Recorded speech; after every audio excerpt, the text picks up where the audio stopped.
எடுத்துங்களேன். ஏசாயா 45வது அதிகாரம் அதோட 4வது வசனம். ஏசாயா 45 அதோட 4வது வசனம் எடுத்து வாசிங்க.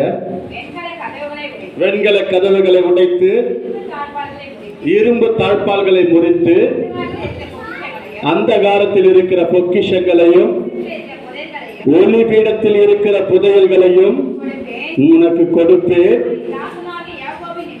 நான் என் தாசனாகிய யாக்கோபின் நிமித்தம், நான் தெரிந்து கொண்ட இஸ்ரவேலின் நிமித்தமும் நான் உன்னை பெயர் சொல்லி அழைத்து நீ என்னை அறியாதிருந்தோம் உனக்கு நாமம் தரித்தேன். நானே கர்த்தர், வேறொருவர் இல்லை, என்னை தவிர வேறொரு தேவன் இல்லை. ஆமென், ஆமென். கர்த்தர் அப்படியே இந்த வசனத்தை கேட்ட ஒவ்வொருவரையும் ஆசீர்வதிக்கட்டும். வெண்கல கதவுகள் உடைக்கப்படட்டும், இரும்பு தாழ்பாக்கள் முறிக்கப்படட்டும். உங்க ஒவ்வொரு குடும்பத்தையும் கர்த்தர் இன்னும் அதிக அதிக அதிக அதிக அதிகமா ஆசீர்வதிப்பாராக. கர்த்தருடைய உக்ரானக்காரனா ஜெபிக்கிறேன். ஆமென். கர்த்தருடைய பரிசுநாமத்துக்கு ஸ்தோத்திரம் உண்டாவதாக. சரி, இன்னைக்கு வாசிக்க தெரிந்து கொண்ட 1 சாமுவேல் 19ஆம் அதிகாரம் அதோட 18ல இருந்து 24 வரைக்கும் வாசித்தோம். நம்ம இந்த செய்திக்குள்ள போறதுக்கு முன்னாடி கர்த்தர் பலமா ஒரு காரியத்தை பேச சொன்னாரு.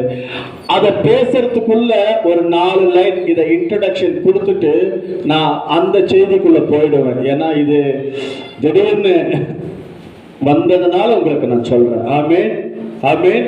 அதை வாசிக்கலாம். அதோட 1 சாமுவேல் 19 அதோட 18வது வாசிங்க. 18 19 வாசிங்க. தாவீது தப்பி ராமாவில் இருந்து சாமுவேல் இடத்துக்கு போய் எல்லாவற்றையும் அவனுக்கு அறிவித்தார். பின்பு அவனும் சாமுவேலும் போய் நாயோதிலே தங்கி இருந்தார்கள்.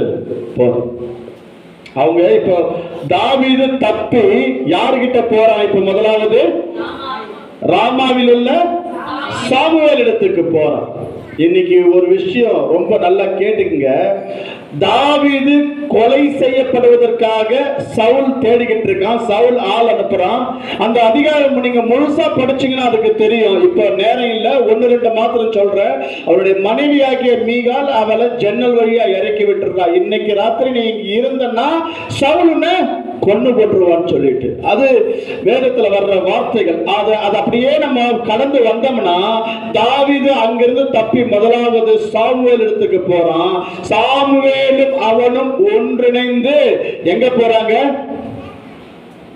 நாயோத்துக்கு போறாங்க. எங்க எங்க அந்த வசனத்தை படிங்க. திருப்பம் 19.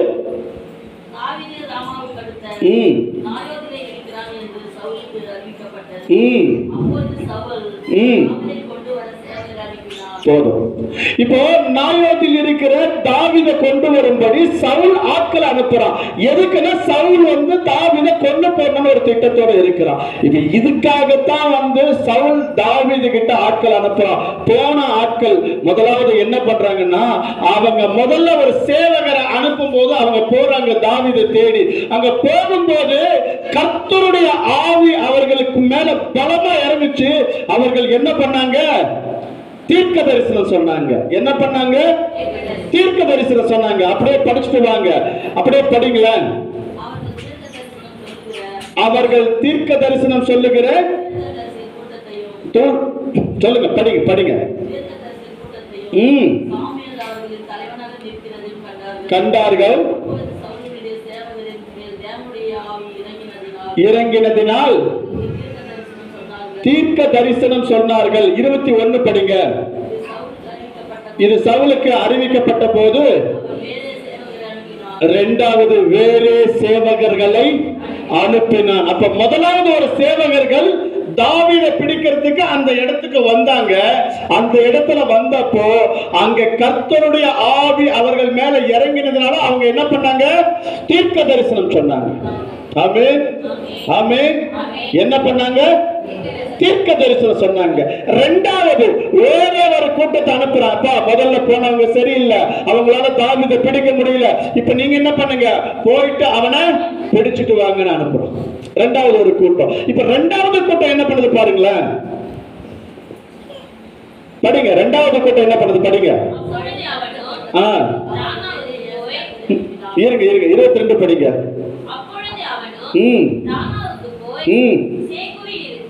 இல்ல 21 முழுசா முடிக்கல இன்னும். இது சவுலுக்கு அறிவிக்கப்பட்ட போது அவன் வேறே சேவகரை அனுப்பினான், அவர்களும் தீர்க்க தரிசனம் சொன்னார்கள். 3ஆம் தரம் சவுல் இன்னொரு பேட்ச் அனுப்புறான். ஃபர்ஸ்ட் பேட்ச் போச்சு, பிடிக்க முடியல. 2வது பேட்ச் போச்சு, பிடிக்க முடியல. 3வது பேட்ச் போச்சு, பிடிக்க முடியல. அப்ப அந்த 3வது பேட்ச் என்ன பண்ணுது பாருங்களேன். அவர்களும் தீர்க்க தரிசனம் சொன்னார்கள். 3 பேட்ச் போச்சு, போதும். எல்லாரும் என்ன சொன்னாங்க? தீர்க்க தரிசனம் சொன்னாங்க. ப்ளீஸ் 100% அட்டென்ஷன் இங்க கொடுங்க. ஆமென், ஆமென். வார்த்தைகளை கொஞ்சம் கவனமா யோசிங்க. 3 சேவகர்களும் போனாங்க, 3 பேட்சும் போச்சு. 3 பேர் இப்ப என்ன சொன்னாங்க? தீர்க்க தரிசனம் சொன்னாங்க. ஒருவராலையும் தாவீதை பிடிக்க முடியல. அப்ப இந்த 3 பேட்ச் இதுக்கு முன்னாடியே இருந்த இடத்துல தான் இருந்தாங்க. ஆனா அவங்க இதுக்கு முன்னாடி தீர்க்க தரிசனம் சொன்னாங்கன்னு வேதம் நமக்கு சொல்லல. ஆனா இப்ப எங்க போனப்போ தாவீதை தேடி சாமுவேல் இருக்கிற இடத்திற்கு போகும்போது அங்க தீர்க்க தரிசனிகள் கூட்டம் தீர்க்க தரிசனம் சொல்லிக் கொண்டிருந்த போது இவர்கள் மேல தீர்க்க தரிசன ஆவி இறங்குச்சு. அப்போ இவர்கள் ஒவ்வொருவரும் தீர்க்க தரிசனிகளாய் மாறினாங்க. ஆமென், ஆமென். அப்ப எங்க போகும்போது தீர்க்க தரிசிகளின் கூட்டம் இருக்கிற இடத்துக்கு பேரு விட்டுடுங்களேன். தீர்க்க தரிசன கூட்டம் இருக்கிற இடத்துக்கு போனாங்க, தீர்க்க தரிசனம் சொன்னாங்க. ஆமென். இதுதாங்க இன்னைக்கு நிலைமை. இதுதான் இப்போ நம்ம எங்க வரணும்னு ஏன் இவ்வளவு தூரம் ஞாயிற்றுக்கிழமை ஆலயத்துக்கு பிரஷர் கொடுக்குறாங்க தெரியுமா? ஏன்னா ஆலயம் கர்த்தருடைய ஆவி நிறைந்திருக்கிற இடம். இங்க வரும்போது நீ வெளியே எங்க இருந்தாலும் சரி, கதவுக்கு உள்ள இந்த இடத்துக்கு உள்ள வரும்போது கர்த்தருடைய ஆவி உன் மேல இறங்குச்சுன்னா நீங்களும் தீர்க்கதரிசிகளால் மாற்றப்படுவீர்கள். ஆமென். இதுதான் இந்த வேதத்தோட சத்தியமே சொல்லுது. அந்த இடம் ஒரு இடத்துக்கு போனா அட்மாஸ்பியர் அப்படியே சேஞ்ச் ஆகுதா இல்லையாக்கா? ஆமென், ஆமென். இப்போ நம்ம ரொம்ப டிப்ரெஷனா இருக்கிறோம். ஏதோ ஒரு இடத்துக்கு போயிட்டு ஒரு பசுமையான இடத்துல போயிட்டு ஒரு 5 நிமிஷம் உட்காந்தோம்னா அந்த இடமே நம்மளுக்கு மாறி போயிடும், அட்மாஸ்பியரே மாறி போயிடும். உண்மைதானக்கா? அப்போ நம்ம போகிற இடம் எப்படி இருக்கணும்? ஆலயத்துக்குள்ள கர்த்தர் இருக்கிற இடத்துக்கு நீங்க வந்து கால வைக்கும் போது தீர்க்க தரிசன ஆவி உங்கள் மேல ஊற்றப்படும். ஆமென். போச்சேரகர்தா இதுக்கு முன்னாடி உங்களுக்கு பேர் கிடையாதுக்கா. யாருக்குமே வேதத்துல பேர் சொல்லப்படல. சேவகர்கள் கூட்டம் ஒரு பேட்ச் பஞ்சா போறாங்க. ஏப்பா போறாங்க? தாவீதை பிடிக்கணும்னு தான் அவங்களுக்கு கட்டளை. ஆனா ஆண்டவர் அவங்களை பிடிச்சாரு, ஆவியை ஊற்றினாரு, தீர்க்கதரிசிகளா மாறினாங்க. ஆமென். அப்போ நம்ம போற இடம் ஆலயம் எவ்வளவு முக்கியம். எதுக்காக ஆலயம் இவ்வளவு தூரம் வந்து கத்துக்கிட்டு இருக்கோம்னா இது ஒண்ணுதான். நம்ம ஆத்துமாக்கள் எப்படியாவது கர்த்தருக்குள்ள வந்து அவங்க வாழ்க்கை ரட்சிக்கப்பட மேன்மை அடையும். இது ஒண்ணுதான், வேற ஒரு காரணமும் கிடையாது. ஆமென். அம்மா உண்மையா சொல்றேன், கர்த்தர் மாத்திரம் தான் நம்மளை ஆசீர்வதிப்பாரு, எந்த மனுஷனாலையும் முடியாது. உண்மை. ஆமென். கர்த்தரை தவிர வேறு ஒருத்தரால எனக்கு ஆசீர்வாதம் வருதுன்னா அது உண்மையாலேயே ஆசீர்வாதம் கிடையவே கிடையாது. காணல் நீர் மாதிரிதான். இதோ இப்ப பாரு, அங்க பாரு, ஓடு ஓடு ஓடு, ஒண்ணுமே இருக்காது. ஆனா கர்த்தருடைய கருத்திலிருந்து வர ஆசீர்வாதம் எப்படி இருக்கும்? அளவே கிடையாது. அதுக்கு சந்தோஷமா இருக்கும், வாழ்க்கையே மாற்றப்படும். நம்ம யோசிச்சிருப்போம், நீயா இவ்வளவு தூரம் இருந்திருப்பேன்னு சொல்லி இருப்போம். ஆனா அப்படி கிடையாது. நம்ம ஆட்டோமேட்டிக்கா நம்மளுடைய வாழ்க்கை மாற்றப்படும். ஆமென், ஆமென். இப்போ நீங்க ஒரு விஷயம் நல்லா யோசித்து பாருங்களேன். எதுக்காக நம்ம எல்லாம் குழந்தைகளை ஸ்கூலுக்கு அனுப்புறோம்? படிக்கிறதுக்கு. ஏன் படிச்சா என்ன நடக்கும்? சொல்லுங்க சொல்லுங்க சொல்லுங்க. முன்னேற்றம் அடைய. ஏன் அங்க பள்ளிக்கூடத்துல போனாதான் முன்னேற்றம் அடையுமா? வீட்டில இருந்தா முன்னேற்றம் அடைய முடியாதா? ஏன் அந்த பள்ளிக்கூடத்துல ஒரு அட்மாஸ்பியர் மாற்றப்படுது. நம்ம வீட்டில் இருக்கிற அட்மாஸ்பியர் கிடையாது பள்ளிக்கூடத்துல. அது வேற வகையான அட்மாஸ்பியரை கிரியேட் பண்ணி கொடுக்குது. அதுக்கு நமக்கு அறிவையும் புத்தியும் தெளிவு பண்றாங்க. அந்த இடத்தை விட மேலான இடம் என்னுடைய கர்த்தர் தங்குகிற இந்த ஆலயம். ஆமென், ஆமென். இந்த ஆலயத்துக்குள்ள நீ காலை வச்சுட்டு வெளியே போகும்போது எல்லா ஆசீர்வாதங்களோட தான் போகணும். ஒன்னும் குறைவுபட்டு நான் இப்படி நின்னுகிட்டு இருக்கேன், என் வாழ்க்கையில இந்த குறைவு வந்துடுச்சுன்னு சொல்ற நாளே கிடையாது. ஆமென். வாழ்க்கையில குறைவுக்கான நாளே கிடையாது. ஒண்ணு நம்ம ஏன் குறைவுபடுறோன்றது ஒரு விஷயம் மாத்திரம் தெளிவுபடுத்துறேன். சத்தியம் நமக்குள்ள இருந்தா நம்ம குறைவுபட மாட்டோம். இது ஒண்ணுதான் விஷயம். சத்தியத்தை அறிவீர்கள், சத்தியம் உங்களை விடுதலையாக்கும். அப்ப சத்தியம் நமக்கு தெரியல மாத்திரம்தான் நம்ம குறைவுபடுறோம். என் ஊழியர் இதை எழுதி வச்சுட்டு இருக்காரு இல்ல, உனக்கு இந்த விதமான ஆசீர்வாதங்கள்லாம் வச்சிருக்கிறேன், நான் உன்னை இப்படி எல்லாம் ஆசீர்வதிக்க போறேன்னு. வெண்கல கதவுகளை உடைப்பேன், இரும்பு தாழ்பால்களை முறிப்பேன், உனக்கு பொக்கிஷங்களை தருவேன். இந்த உயில் எனக்குள்ள இருதயத்தை புடமிடும் போது இந்த உயிலுக்கான எல்லா வாழ்க்கையும் எனக்கு கிடைக்கும். ஆமே. இப்போ எங்க அப்பா இருக்காரு, ஒரு 3 பிள்ளைங்க, ஒரு உயில் எழுதி வைக்கிறாரு. அப்பா பெரிய பிள்ளைக்கு இவ்வளோ, சின்ன பிள்ளைக்கு இவ்வளோ, அப்புறம் கடைசி பிள்ளைக்கு இவ்வளோ உயில் எழுதி வைக்கிறோம். எழுதி வச்சா அப்போ அந்த உயில்ல இருக்கிறபடி தானே எல்லாருக்கும் கொடுக்க முடியும். ஒன்று அதிகமாக எடுத்தா நீ விட்டுருவியா? விடமாட்டேல்ல. சரி போனா போட்டோம், அண்ணன் தானே, கொஞ்சம் ஒரு அரை காணி எக்ஸ்ட்ரா எடுத்துக்கிட்டோமே, விட்டுருவியா? விடமாட்டேன். காலை வச்ச நான் சொல்லுவியா, சொல்ல மாட்டியா? ஆமே. உங்களுக்கு தெரியாது, பெரியவருக்கு தெரியும் அந்த அரக்காணிக்கு எவ்வளவு பிரச்சனைகள்லாம் வந்திருக்குன்னு. ஒரு கல்லு வரப்புல இருந்து கீழே விழுந்தாலே பெரிய பெரிய பிரச்சனை எல்லாம் வருது இங்க. அது எப்படி? சொந்த அண்ணன் தானடா விட்டுட்டு போயிட கல்லு, ஒரு கல்லுக்காக ஒரு இடத்துல கல்லுக்காக சொந்த அண்ணன். கடைசியில என்னாச்சு? எதுக்குடா அந்த பிரச்சனைனா, அந்த கல்லு அவன் வரப்புல இருந்து என் வரப்புக்கு விழுந்துருச்சு. சரி அந்த கல்லு இப்ப எங்கடா இருக்கு? அதுதான் விட்னஸ், போலீஸ்காரர் தூக்கிட்டு போயிட்டான். ஏன்டா அப்பவே நீங்க தூக்கி போட்டிருந்தா இது முடிஞ்சு போயிருக்குமேடா. அப்போ இந்த விதமான எதுக்கு சொல்றேன்னா, உண்மையாவே உயில் என்ன எழுதி இருக்கிறதோ அதன்படி நமக்கு எல்லா ஆசீர்வாதங்களும் கிடைக்கும். இந்த உயில்ல என்ன எழுதி இருக்குதோ அந்த ஆசீர்வாதங்கள் எனக்கு கிடைக்கணும்னா உயிரை நான் படிக்கணும். கரெக்ட் தானேக்கா? கரெக்ட் தானே அம்மா? கரெக்ட் தானே? நான் பேசுறது கேட்டியா? என்ன பேசுறேன்? உயில்னா எது? உயில்னா பைபிள். உயில்னா கையை பிடிச்சி சொல்லுங்க, மறந்துட்டேன் பாரு, கையை பிடிச்சி சொல்லுங்க.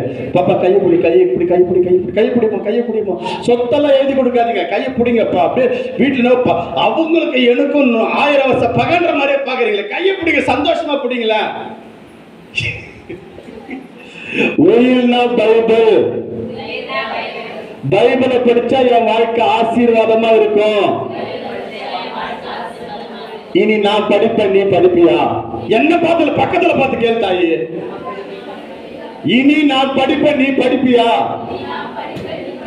கர்த்தருடைய நாமத்துக்கு ஸ்தோத்திரம். விட்டுருங்க. ஆனா உண்மையாலே இந்த சபை ரொம்ப பிடிச்சது காரணம் இதுதான். என்ன சொன்னாலும் அப்படியே கேட்கறீங்க. கர்த்தருடைய நாமத்துக்கு ஸ்தோத்திரம். ஆமென்.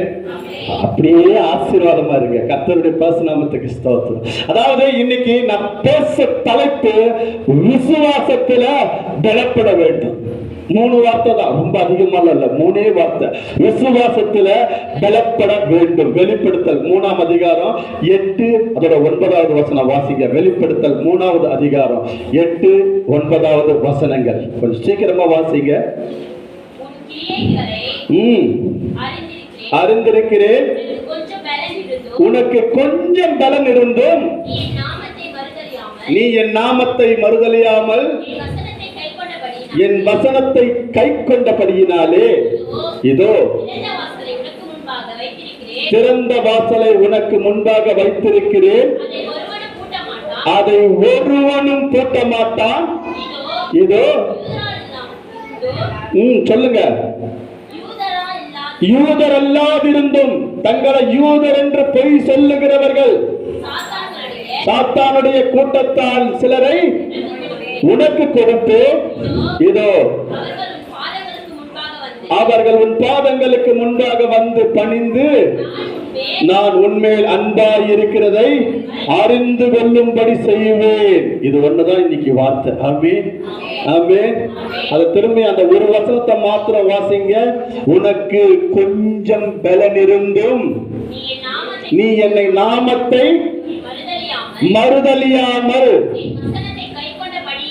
என் வசனத்தை கை கொண்டபடியினாலே இதோ திறந்த வாசலை உனக்கு முன்பாக வைத்திருக்கிறேன், அதை ஒருவனும் பூட்ட மாட்டான். ஆமென். வாக்கு தத்தமா கர்த்தர் சொல்றாரு, திறந்த வாசலை உனக்கு முன்பாக வைத்திருக்கிறேன், அதை ஒருவனும் பூட்ட மாட்டான். ஆமென், ஆமென், ஆமென் சொல்லி கையை தூக்குறவங்களுக்கு எல்லாம் அப்படியே படிக்கட்ட ஆண்டவர். ஆமென், ஆமென். அப்போ எனக்கு கொஞ்சம் பலம் தான் இருக்குது, என்னால நடக்க கூட முடியலைங்க, அடுத்த ஸ்டெப் என்னால எடுத்து வைக்க முடியல, என் வாழ்க்கை எதை நோக்கி போய்கிட்டு இருக்குன்னு தெரியல. ஆனா ஒண்ணு மாத்திரம் தெரியும், எனக்கு ஆண்டவரை நான் விசுவாசிக்கிறேன், கர்த்தரை விசுவாசிக்கிறேன். நான் எந்த நிலையில இருந்தாலும் சரி, எந்த பள்ளத்தாக்கில் இருந்தாலும் சரி, என்னை தூக்கிவிட என் தேவனால முடியும் நான் விசுவாசிக்கிறேன். என் விசுவாசத்தின் படிவே கர்த்தர் அதை செய்தார். ஆமென். நம்ம வாழ்க்கைக்கு முக்கியமான நோக்கமே இதுதாங்க, கர்த்தரை விசுவாசிக்கணும். விசுவாசி ஒரு நாள் பதறி நிற்க கூடாது. ஆமென். பதற வேண்டிய அவசியமே இல்லைங்க. வாழ்க்கையில பல விஷயம் நடக்கும், பல பிரச்சனைகள் வரும், மலை போல தெரியும். இஸ்ரவேலுக்கு அப்படிதான் தெரிஞ்சிச்சு, செங்கடல் பெருசா தெரிஞ்சிச்சு. அவன் ஒவ்வொரு முறையும் பார்க்கும்போது செங்கடலை பார்க்கறான், எரிகோவை பார்க்கறான், வனாந்தரத்தை பார்க்கறான். ஒன்று சொல்ற தாயி, வார்த்தையை மாத்திரம் கர்த்தருக்கு விசுவாசமா பயன்படுத்துங்க, விசுவாசமா பயன்படுத்துங்க. அவன் சொன்னான், இஸ்ரவேலர் சொன்னான், எகிப்தில எனக்கு எது இல்லை, இங்கு இந்த வனாந்தரத்தில் என்னை சாவடிக்க கொண்டு வந்தீர்களா? அங்கே கிடைத்த வெங்காயமும் வெள்ளை பூண்டும் மச்சங்களும் ஒண்ணுமே இங்க கிடைக்கல, மாமிசம் இங்க கிடைக்கல, ஒருமையா இருக்குது, தண்ணி கிடைக்கல, எதுவுமே கிடைக்கல. இந்த வனாந்தரத்திலே எங்களை சாகடிக்க கூட்டிட்டு வந்தீங்களா? எகிப்திலே பிரேத குழிகள் இல்லை என்றா எங்களை இங்கே கூட்டி வந்தீர்கள். வாயின் வார்த்தை ரொம்ப முக்கியம். அவன் எதை சொன்னானோ அதுதான் நடந்துச்சு. நான் இங்கே மரித்தால் நலமாய் இருக்கும், இந்த வனாந்தரத்திலே மரித்தால் நலமாய் இருக்கும். சொன்ன வார்த்தை எல்லாம் இதுதான். விசுவாசமான வார்த்தைகள், விசுவாசமான வார்த்தைகளை சொல்ல பழகிக்கணும். அவன் சொன்னபடியே கர்த்தர் நடத்தினாரே தவிர அவன் சொல்லாத வார்த்தை எதையும் செய்யல. நான் சொல்றேன், கர்த்தர் என்ன நல்லா வச்சிருப்பான், ஆசீர்வாதமா வச்சிருப்பான், இந்த வார்த்தை பலிக்கும். ஆமென். கர்த்தர் கேட்பார், வாயின் வார்த்தைகளை கனப்படுத்துகிற என்னுடைய தேவன் உன் வாயின் வார்த்தைகளை கண்டிப்பா கேட்பார். ஆமென். அதுக்காக தான் நம்ம காலையிலேயும் மாலையிலேயும் பிரேயர் பண்ண, கர்த்தரிடத்தில் அறிக்கையிடு, கர்த்தருடைய பாதத்தில் அமருன்னு சொல்றது. உன்னுடைய வாயின் வார்த்தைகளை கனப்படுத்த என் தேவனால மாத்திரம் தான் முடியும், வேற ஒருத்தராலே முடியாது. ஆமென், ஆமென். இன்னைக்கு பல போராட்டங்கள் இருக்கும், பல பிரச்சனை இருக்கு, எல்லா வாழ்க்கையில இருக்கும். என் வாழ்க்கையில இருக்குது, உங்க வாழ்க்கையில இருக்குது. அவங்களுக்கு என்ன தேவையோ அந்த அளவுக்கு போராட்டங்கள் இருந்துகிட்டே தான் இருக்குது. கர்த்தர் ஒரு நாளும் அவரை நம்பினவங்களை நிற்கதியா விடவே மாட்டார். வாழ்க்கையில போராட்டம் வருதுன்னா, வனாந்தரத்துல நான் என்ன நடக்க வைக்கிறாருன்னா, என்னுடைய களிம்புகள் நீங்க என்னை சுத்திகரிக்கிறதற்காக தான் அவர் நடத்துறார். மோசே சொல்றார், ஆண்டவரே வனாந்தரத்திலே நாங்கள் நடக்க தயார், ஆனாலும் எங்களோட நீங்க வாங்கப்பா. ஆமென். நீங்க வந்துருங்க ஆண்டவரே, நான் வனாந்தரத்துல போறேன், நீங்க ஒருத்தர் இருந்தா போதும். அது ஒண்ணுதாங்க வார்த்தை மக்கள் கனப்படுத்துவார் ஆண்டவர். ஒரு விசுவாச வைராக்கியம் வேணும். காலேபும் யோசுவாவும் 2 பேர் மாத்திரம் தான் அந்த நற்செய்தியை சொன்னாங்க. மீதி போன 10 பேரும் துர்ச்செய்தியை தான் சொன்னாங்க. கானான் தேசத்துல வேகு பார்க்க அனுப்புறாங்க. நீங்க போய் கானான் தேசம் எப்படி இருக்குமோ அதை சுத்தி பார்த்து மொத்தத்தையும் கண்டுபிடிச்சு என்னென்ன இருக்குது, எப்படிப்பட்ட தேசம்னு எனக்கு அறிவிங்க என்ன யோசுவா அனுப்பும் போது, மோசே அனுப்பும் போது அவங்க சொன்ன வார்த்தை என்ன? 2 பேர் மாத்திரம் தான் நற்செய்தி சொன்னாங்க. 10 பேர் என்ன சொன்னாங்க? துர்ச்செய்தியை மாத்திரம் தான் சொன்னாங்க. ஐயோ, அங்கே ஏனாக்கின் புத்திரர்கள் உண்டு, அங்கே ராட்சதர்கள் உண்டு, அங்கே குடிகளை அழிக்கிற பட்சிக்கிற தேசமா இருக்கிறது, இப்படி எல்லாம் இருக்குது. 10 பேரும் துர்ச்செய்தியை பரப்புனாங்க. காலேபு யோசுவாவை மாத்திரம் அங்க எல்லாம் தான் இருக்குப்பா. இருக்கு, ஏனாக்கின் புத்திரரா இருக்கு, பிரச்சனை இருக்குதா இருக்கு, போராட்டம் இருக்குதா இருக்கு, எனக்கு எல்லா தேவைகளும் இருக்கு. ஆனா ஒண்ணு, அங்க எவ்வளவு இருந்தாலும் சரி, கர்த்தர் என்னோடு இருக்கிறார், நான் அந்த தேசத்தை சுதந்திரித்துக் கொள்வேன். ஆமென். இதுதான் காலேப் சொன்ன வார்த்தை. அதனால்தான் கர்த்தர் காலேப்பை பார்த்து சொல்றாரு, இவன் அதாவது காலேப் உண்மையாலே எவ்வளவு விசுவாசமா இந்த வார்த்தையை சொல்லி இருந்தா, அத்தனை பேர் அவ்வளவு ஜனங்களும் அமளிடுறாங்க, அழுவுறாங்க, புலம்புறாங்க. எல்லாரையும் நிறுத்திட்டு கர்த்தர் நமக்கு அந்த தேசத்தை கொடுப்பான்னு சொல்றதுக்கு ஒரு விசுவாசம் வேணும். ஆமென். சத்தமா சொல்லுங்களேன். ஆமென். அப்போ எனக்கு என் வாழ்க்கையில எவ்வளவு பிரச்சனை இருந்தாலும் அதை மேற்கொள்ள என் தேவன் என்னோடு இருப்பார்னு சொல்றதுக்கு எனக்கு ஒரு விசுவாசம் வேணும். விசுவாசம் இல்லாத ஒன்றும் ஜெயிக்க வாய்ப்பில்லை. ஆமென். ஆமென். ஆமென். விசுவாசத்துல பல இடங்கள் இடறி போயிருக்கு. விசுவாசம் இல்லாம வெறுமனே எதையோ பண்ணிக்கிட்டு வந்துட்டு இருக்காங்க. நமக்கு விசுவாசம் ரொம்ப முக்கியம், வார்த்தைகள் ரொம்ப முக்கியம். அந்த காலேப் சொன்னதுனாலதான் ஆண்டவர் அவனை தெளிவா வேதத்துல வேறு பிரிச்சு அனுப்பிச்சாரு. என்னுடைய தாசன் காலேப் வேறே ஆவியை உடையவன். வேறே ஆவினா நல்லபடியான ஆவியை உடையவன். விசுவாசம் நமக்கு வேணுங்க. எனக்கு பிரச்சனை இருக்குதுன்னா அதை அமர்த்ததற்கு விசுவாசம் வேணும், வார்த்தைகள் வேணும். என்னுடைய போராட்டங்கள் இருக்குது, அதை அமர்த்துவதற்கு வார்த்தைகள் வேணும், விசுவாசம் வேணும். விசுவாசத்துல வந்து அத்தனை மக்களையும் அமர்த்தி சொன்னா அந்த தேசத்தை நமக்கு கர்த்தர் ஒப்பு கொடுப்பார். நீ பயப்படாது. இதே வார்த்தை தான் சொல்லு. எத்தனை பிரச்சனைகள் போராட்டங்கள் வந்தாலும், சாத்தான் உன்னை எந்த அளவுக்கு நெருக்கடி பண்ணாலும் ஒரே ஒரு வார்த்தை தான், கர்த்தர் இவன் எல்லாவற்றிலும் என்னோடு இருக்கிறார், கர்த்தர் பெரியவராய் இருக்கிறார், நான் ஆசீர்வாதமாய் இருப்பேன். ஆமென். இந்த வார்த்தையை அறிக்கையிடுங்க. உங்களால எவ்வளவு முடியுமோ கர்த்தருடைய வசனத்தை அறிக்கையிட்டுக்கிட்டே வாங்க. கர்த்தருடைய வசனத்தை அறிக்கையிட்டுக்கிட்டே வாங்க. கர்த்தர் எல்லாரையும் மேன்மைப்படுத்துவார். அதாவது 400 தீர்க்கதரிசிகள் சொல்றாங்க, நீ அந்த தேசத்துக்கு போனா அந்த தேசத்தை நீ பிடிச்சுக்கிற, தைரியமா போன்னு. மீகாயா ஒருத்த மாத்திரம் தான் சொல்றான், இல்லப்பா அந்த தேசத்துக்கு நீ போனா உன்னை கொன்னு போட்டுருவாங்க, உன் மக்கள் மேய்ப்பனில்லாத ஆடுகள் போல சிதறடிக்கப்படும். யார் எத்தனை பேர் சொன்னாலும் சரி, மீகாயா சொன்னது மாத்திரம் தான் நடக்கும். ஆமென். கர்த்தர் மீகாயிட்ட என்ன சொன்னாரு? நீ போ, அவங்க கிட்ட சொல்லு, நான் என்ன சொல்றேனோ அதை மாத்திரம் சொல்லு. மீகாயா அதுதான் சொன்னான், கர்த்தர் சொல்லுகிறதை மாத்திரமே நான் உங்களுக்கு அறிவிப்பேன், வேறே ஒன்றையும் சொல்ல மாட்டேன். நீ இன்னைக்கு போறியா, போருக்கு போறியா, இன்று உன்னை அங்கே மடங்கடிப்பார்கள், உன்னுடைய மக்கள் எல்லாம் மேய்ப்பன் இல்லாத ஆடுகள் போல சிதறி போவார்கள். அப்படியே நடந்துச்சு. அப்போ அந்த தீர்க்க தரிசன வார்த்தையை சொன்ன மீகாயாவை தூக்கி ஜெயில போட்டாங்க. இதுதாங்க இன்னைக்கு நம்ம விசுவாசத்துல கர்த்தரை நோக்கி வரும்போது பல போராட்டங்கள் சத்துரு இப்படிதான் கொண்டு வருவான். இது நடக்காது, உன்னால முடியாதுன்னு பல இடத்துல சொல்லுவான். தயவு செய்து சோர்ந்து போவாதீங்க. சோர்ந்து போறதுக்கு இது இடமே கிடையாது. கர்த்தர் ஒவ்வொருவரையும் உயர்த்தணும்னா இந்த வகையான பாடுகளை அனுபவித்தே ஆக வேண்டும். ஆமென். ஆமென். இப்போ பிலாத்து ஆண்டவரை பார்த்து கேட்கிறார், என்னன்னு, நீர் யூதருடைய ராஜாவாமே, உண்மைதானா? என்ன கேட்கிறாரு? நீர் யூதருடைய ராஜாவாமே அப்படின்றார். எல்லாரும் சுற்றி பரியாசம் பண்றாங்க, எல்லாம் கேலி பண்ணிக்கிட்டு இருக்காங்க. எத்தனை ஆயிரம் கூட்டங்கள் அங்க நின்றுகிட்டு இருக்குது. என் இயேசுநாதர் மாத்திரம் தனித்து நிற்கிறாரு. அவங்க பிலாத்து கிட்ட சொல்லிட்டே இருக்கும்போது, எல்லாம் கிண்டல் பண்ணிட்டே இருக்கும்போது, அவர் கேட்ட கேள்விக்கு அடுத்த நொடியே ஒரு தாமதம் என்று சொன்னார், நீர் சொன்னபடியே தான். ஆமென்.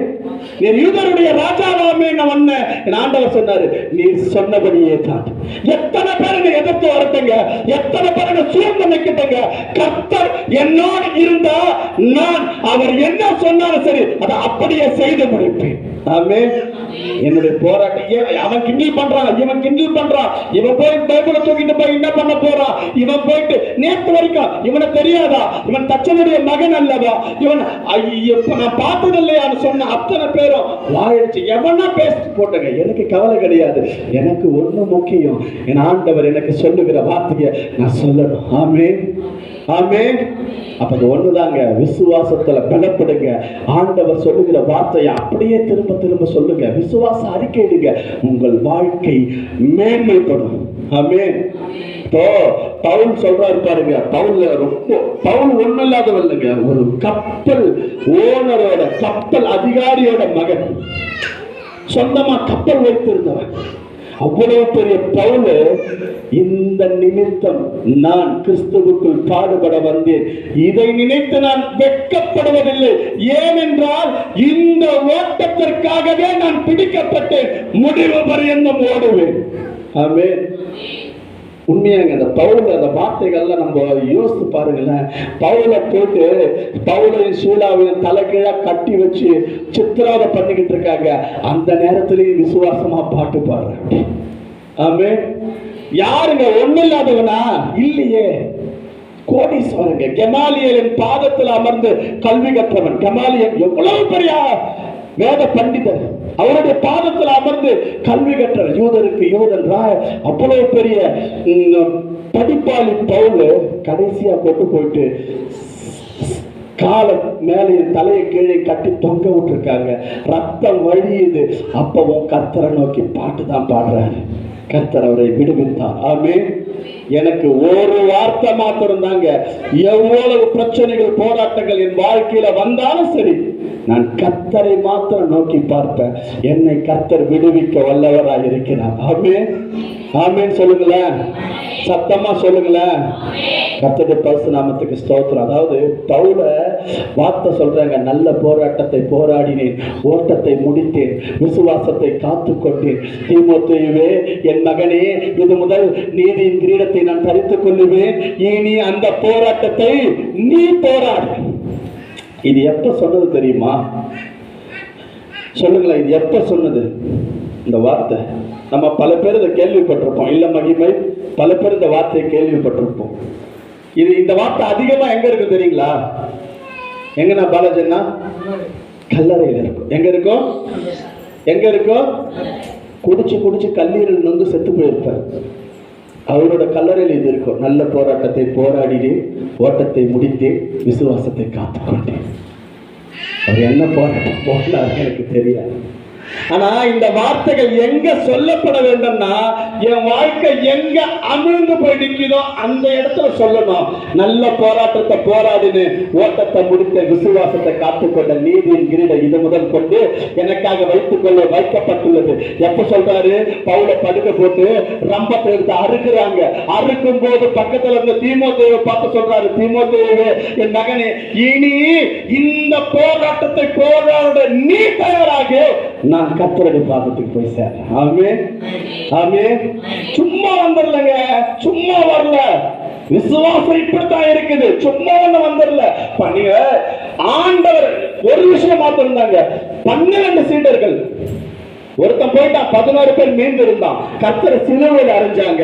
3வது நாள் அந்த சிலுவையில அறைந்த அவர்களும் ஆசாரியர்களும் வேதப்பாரர்களும் போயிட்டு பிலாத்துட்ட என்ன சொல்றாங்க? 3வது நாள் அவர் உயிரோடு எழுவேன்னு சொல்லி இருக்கிறாரு, அதனால நீங்க அவர் என்ன பண்ணுங்க, காவல் பண்ணுங்க. எங்க? கர்த்தரை கல்லறைக்குள்ள வச்சுட்டு இருக்காங்க. 3வது நாள் அவர் உயிரோடு எழுவார்னு சொல்லி இருக்காருங்க, அதனால நீ காவல் போடு அப்படின்னு கர்த்தரை யார் சிலுவையில் அறைய, இயேசுவை யார் சிலுவையில் அறைய ஒப்பு கொடுத்தாங்களோ அவங்க சொல்றாங்க 3வது நாள் உயிரோடு எழுந்துருவாருன்னு. ஆனா கூட இருந்த 11 பேருக்கு விசுவாசம் இல்ல, அவன் விசுவாசிக்கிறான். ஆமென். சாத்தான் விசுவாசிக்கிறாங்க, சத்துரு விசுவாசிக்கிறாங்க. அவருடைய வார்த்தை உண்மை இருக்கும், அவருடைய வார்த்தை சொன்னபடி நடக்கும். ஆனா கூடவே இருக்கிற நாம விசுவாசிக்கிறது இல்ல. என் ஆண்டவர் என்னை விடுவிப்பார், என் ஆண்டவருடைய வார்த்தை எனக்கு பலிக்கும், என் ஆண்டவரின் வாழ்க்கையை மேம்படுத்துவார்னு கூடவே இருக்கிறங்க.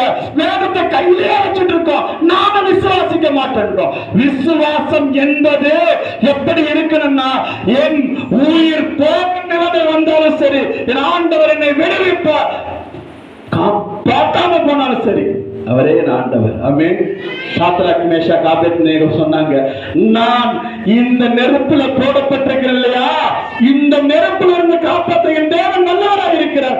ஒருவேளை காப்பாத்தாம போனாலும் சரி, அவரே என் தேவன். நீர் பண்ணி வைத்த சிலை இல்லை, அதை சொன்ன அடுத்த நிமிஷம் நீங்க அதை பாருங்களேன். பல முறை சொல்லியிருக்க எல்லா கூட்டத்திலையும், நான் 3 பேர் தூக்கி உள்ள போடுறதுக்கு முன்னாடியே என் பிரச்சனைக்கு முன்பாக என் ஆண்டவர் அங்க போய் நின்றுகிட்டு இருக்காரு. ஏன்னா உள்ள விழுந்தா என் மகன் தாங்க மாட்டான், அவனோட பலன் எவ்வளவுதான் எனக்கு தெரியும், அதனால உள்ள போறதுக்கு முன்னாடியே நான் பிடிச்சுக்குவேன். ஆமென், ஆமென். சிங்கத்தினோட வாய்க்கு விழத்துக்கு முன்னாடியே அவர்களை சிங்கம் பாய்ந்து நொறுக்கி போட்டது.